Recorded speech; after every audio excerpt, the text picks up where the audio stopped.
Every 80s and 90s family car was packed with features that made zero sense, yet we all wanted them. Ashtrays in every door, glowing cigarette lighters begging for tiny fingers, side-facing jump seats that turned the back of a wagon into a carnival ride. According to a 1985 Chevy brochure, more than 1,700 kids were burned by lighter coils between 1978 and 1992, and the federal government eventually banned those infamous jump seats. But back then, these quirks just meant you were living large on a family road trip. Imagine if today's kids had to fight over who gets the jump seat. No seatbelt, just pure chaos. So why did automakers ever build these features? And what strange memories did they leave behind? Ashtrays weren't just in the front seat, they were everywhere. Open any door on a Buick estate wagon or a Ford Country Squire from the 1980s, and you'd find a little metal tray waiting to collect ashes, coins, or whatever sticky treasure kids could cram inside. Some wagons even had more ashtrays than actual seatbelts. According to a 1985 Chevy brochure, these cars proudly advertised multiple ash receptacles for every passenger. It didn't matter if you were 6 years old and had never seen a cigarette lit in your life. Every kid knew that the door ashtray was the best place to hide a melted crayon or a secret stash of Skittles. Then there was the dashboard lighter, a glowing orange coil just begging to be pressed and poked. For millions of kids, that lighter was the ultimate forbidden button. Parents warned, but curiosity usually won.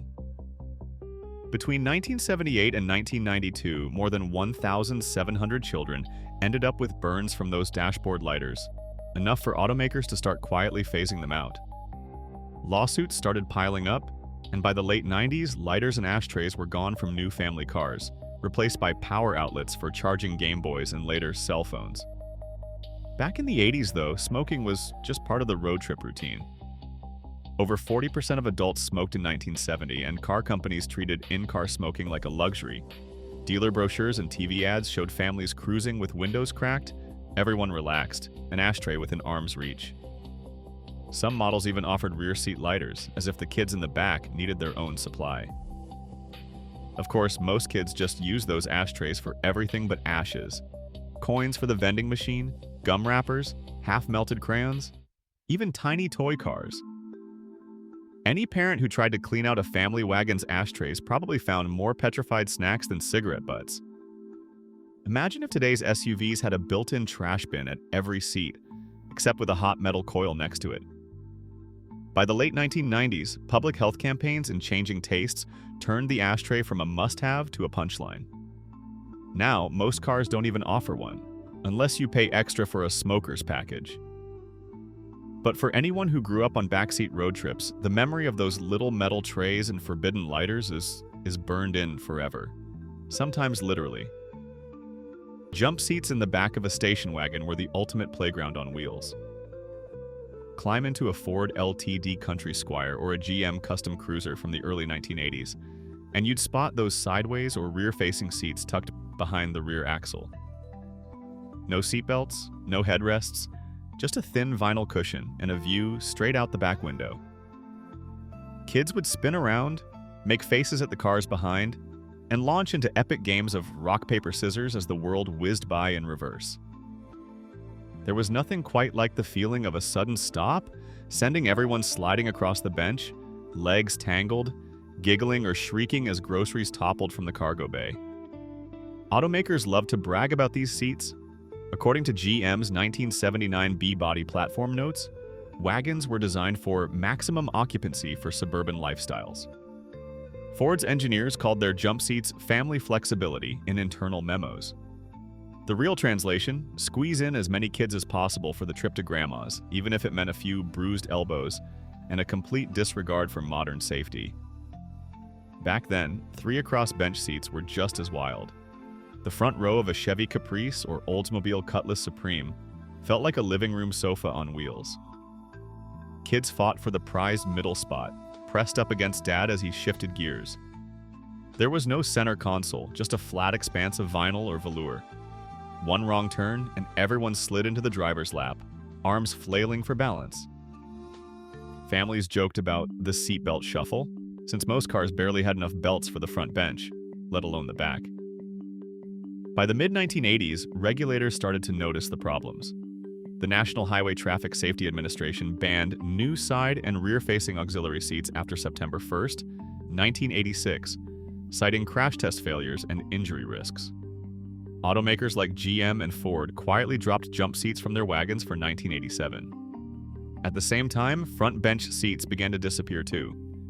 Downsized cars and new safety rules made bucket seats and center consoles the new standard. According to Car and Driver in 1983, bench seats sacrificed for cup holders and consoles as mileage rules bite.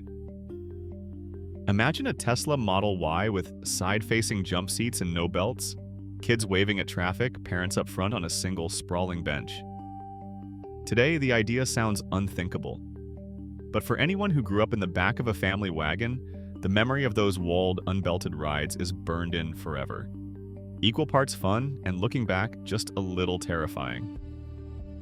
Pop-up headlights were pure magic for every kid stuck in the back seat. One flick of a switch, and the car's eyes would blink open, ready to light up the night.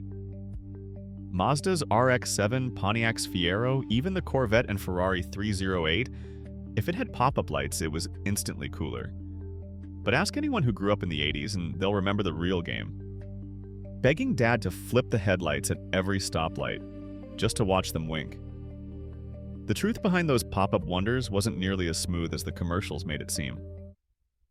According to Mazda's own warranty data, more than 1,200 RX-7s had headlights that jammed, sometimes stuck up like a surprise robot, sometimes refusing to open at all. Pontiac Fiero owners had their own stories of motors grinding and headlights drooping mid-drive. By the late 80s, these mechanical eyelids were more punchline than prestige. David Letterman even joked about the peekaboo lights that never seemed to agree on when to wake up. Inside the car, things got even fuzzier, literally. Velour seats took over family sedans from the Ford LTD to the Dodge Aries and Oldsmobile Cutlass. Plush, fuzzy, and prone to static, velour was supposed to feel like affordable luxury. Oldsmobile's 1982 focus group called it the most inviting upholstery for middle-class families. But every kid remembers the real fun. Sliding across the back seat on a summer day, hair standing on end, zapping your siblings just to pass the time. Velour looked fancy in the showroom, but it faded fast, clashed with spilled soda, and turned every hot day into a sweatbox. By 1989, sales of velour interiors dropped by 30%, and car companies quietly switched to nylon. Imagine if today's SUVs offered a plush static shock package for family fun. These were features that made no sense, but they turned every road trip into a rolling carnival, half science experiment, half sitcom. Cassette adapters were the ultimate hack for every family car in the mid-80s. Before Bluetooth, before CDs, there was a plastic gadget that let you play your favorite tape through an 8-track or a stubborn old stereo. According to a 1985 Radio Shack ad, over 2 million cassette adapters sold that year alone. Every glove box had at least one, usually tangled up with a nest of headphone cords and stray batteries. Kids would fight over who got to plug in their Disney sing-along or homemade mixtape, while parents grumbled about the adapter popping out mid-song. The cord always found a way to wrap around the emergency brake or get stuck under the seat, but nobody cared.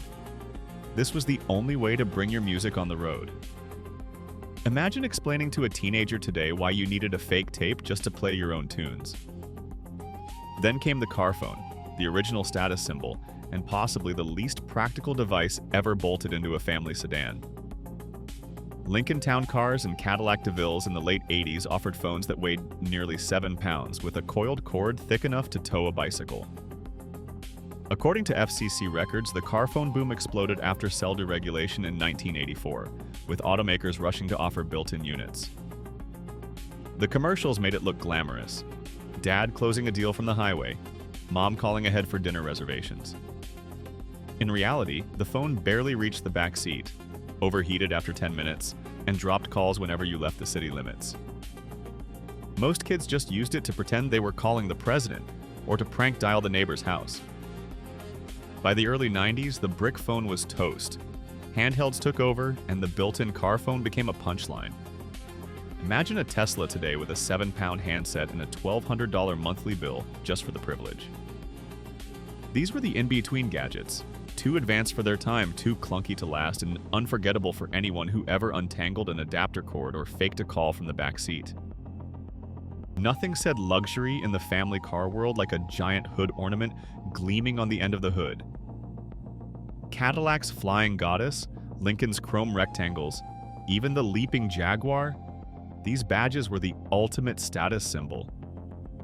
Every kid at the car wash had to reach up and wiggle that ornament, hoping it wouldn't snap off in their hand. Parents, meanwhile, lived in fear of a drive-through mishap or a runaway grocery cart taking out the family crest. According to Car and Driver, by 1990, manufacturers started shrinking or ditching hood ornaments altogether. Not because of a new law, but thanks to pressure from insurance companies and safety groups worried about pedestrian injuries. There was no official 4-inch rule in the US, but every car maker got the message. Less chrome, fewer lawsuits. Mercedes and Cadillac switched to spring-loaded or pop-off designs, while others just left the badge off entirely. Then came the fake wood paneling, every station wagon's badge of honor and embarrassment in one.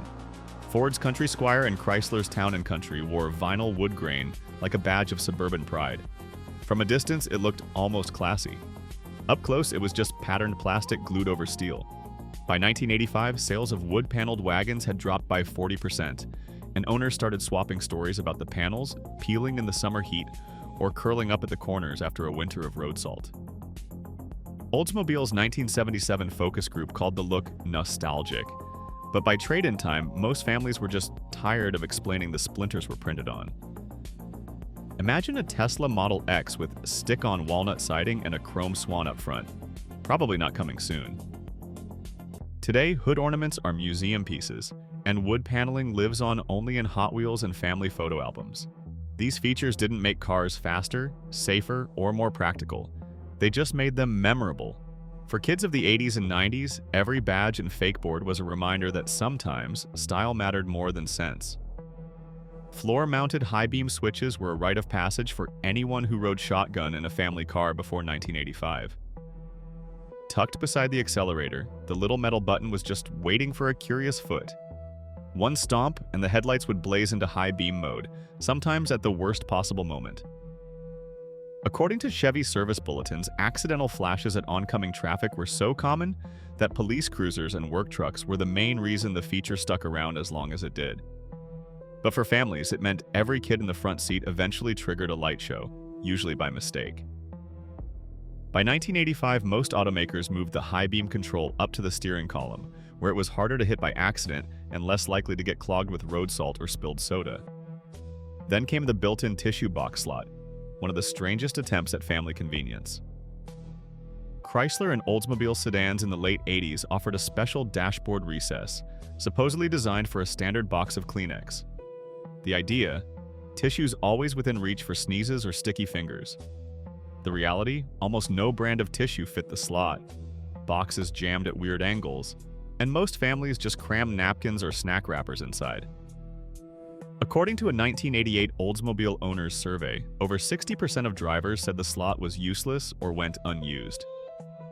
The tissue slot quietly disappeared from options lists by the early 90s, outlived by glove compartments stuffed with whatever fit. Imagine if today's SUVs had a built-in nook that only fit one brand of tissues. And even then, only if you squished the box just right. Opera windows were the ultimate mystery for every kid stuck in the back seat of a 1970s or 80s sedan. These tiny, oval-shaped glass cutouts, found on models like the Ford Granada, Chrysler Cordoba, and Cadillac Fleetwood, looked fancy but offered zero visibility. You couldn't see out, you couldn't open them, and they let in about as much light as a keyhole. According to a 1984 industry survey, over 60% of American sedans came with some form of opera window or porthole, all in the name of formal coach styling. Families joked that you needed a magnifying glass to find them, and kids treated them like secret portals for action figures or the world's smallest game of peekaboo. The dashboard was no less confusing. By the mid-80s, the faux wood craze reached its peak. Every GM, Ford, and Chrysler sedan boasted a glossy, plastic dashboard that claimed to be rich walnut or fine mahogany. In reality, it was thin ABS plastic glued over the real dash, prone to cracking, peeling, and turning weird shades of orange under the summer sun. Cost-cutting hit hard.